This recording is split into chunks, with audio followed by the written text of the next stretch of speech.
RJ Abarrientos, sinabing kailangan tulungan si Brownlee ngayong conference. Tony Mitchell, bakit nga ba gigil na makalaban si Justin Brownlee at tinawag na Michael Jordan ng Pinas? Isa nga sa mga pinaka-exciting na possible matchup ngayong conference sa PBA ay ang muling pagtatapat ng dalawang kilalang imports na sila Tony Mitchell at Justin Brownlee. Sa pagbabalik ni Tony Mitchell sa PBA, hindi niya itinago ang kanyang excitement lalo na sa posibilidad na muli niya makaharap si Justin Brownlee.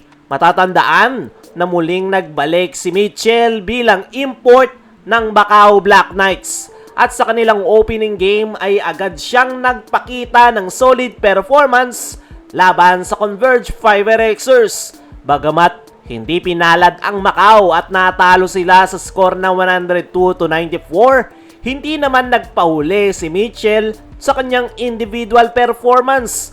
Sa nasabing laban ay nagtala siya ng 18 points at 10 rebounds. Patunay na kahit bagong balik pa lang siya sa PBA ay kaya pa rin niyang makipagsabayan sa malalakas at mga bata. Pero sa kabila ng kanyang magandang performance, may isang bagay na mas inaabangan si Tony Mitchell at yon ay ang pagkakataong muli niyang makaharap sa court ang kanyang kaibigan at matagal ng karibal na si Justin Brownlee. Sa isang interview, ibinahagi ni Mitchell kung gaano siya ka-excited sa posibilidad na match-up with Justin Brownlee.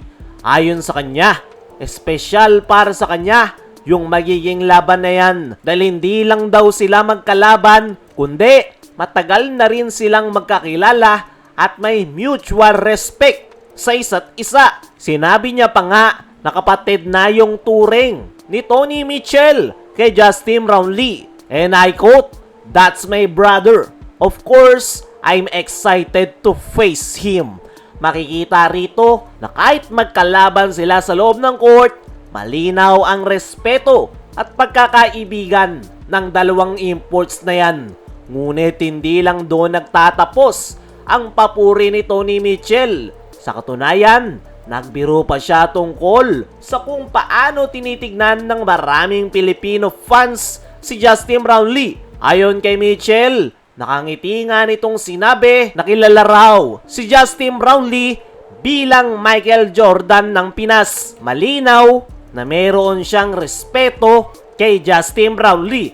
At kung tutusin, hindi na rin nakapagtataka kung bakit ganito kataas yung tingin ng maraming fans at maging yung mga kapwa imports kay Justin Brownlee. Dahil sa loob ng maraming taon sa PBA, napatunayan ni JB na isa siya sa pinakadominanteng imports sa history ng PBA. At bilang resident import ng Barangay Ginebra, ilang beses na niyang nadala ang Barangay Ginebra sa kampyonato, hindi lang para sa Barangay Ginebra, kundi pati na rin sa ating national team na Gilas Pilipinas. Kaya naman si Brownlee talaga yung pinakamamahal na imports ng mga Pilipino basketball fans. Bukod sa kanyang scoring ability, kilala rin si Brownlee sa kanyang pagiging all-around player.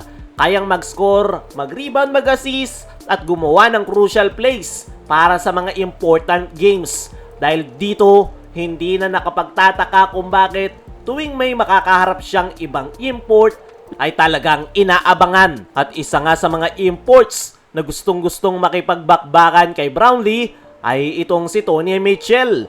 Dagdag pa ni Mitchell sa kanyang interview, and I quote, "I love JB. I'm excited and it's going to be great game and I can't wait to play against my man." At para sa mga PBA fans, yan yung laban na hindi nyo dapat palampasin dahil kapag nagharap si Tony Mitchell at Justin Brownlee sa loob, ay asahan nyo na matindi yung magiging bakbakan ng dalawang elite import. Samantala, RJ Abarrientos, sinabing kailangan tulungan si Brownlee ngayong conference. Alam naman nating lahat mga chong na si Brownlee ang pinakamaliit na import ngayong Commissioner's Cup. At nung natanong nga etong si RJ Abarrientos kung ano yung kanyang take ngayong malalaki ang import na makakatapat ni Brownlee ngayong Commissioner's Cup, Ayon kay RJ Abarrientos, ay tiwala nga daw siya kay Justin Brownlee dahil kahit saan mo nga daw ito ilagay ay magagawa niya yung trabaho. Ang kailangan lang daw nila ngayon ay tulungan si Justin Brownlee dahil hindi naman daw kakayanin ni Brownlee na mag-isa, lalo na ngayong mga higante, yung mga imports na kanilang makakaharap. Sa ngayon ay tiwala itong si RJ Abarientos kay Justin Brownlee, pero kailangan daw nila itong tulungan. Kaya mga chong, ano ang masasabi nyo sa sinabi na yan ni RJ patungkol kay Brownlee? Ano rin yung masasabi nyo na tinawag na Michael Jordan ni Tony Mitchell si Brownlee? I-comment mo lang dyan sa ibaba.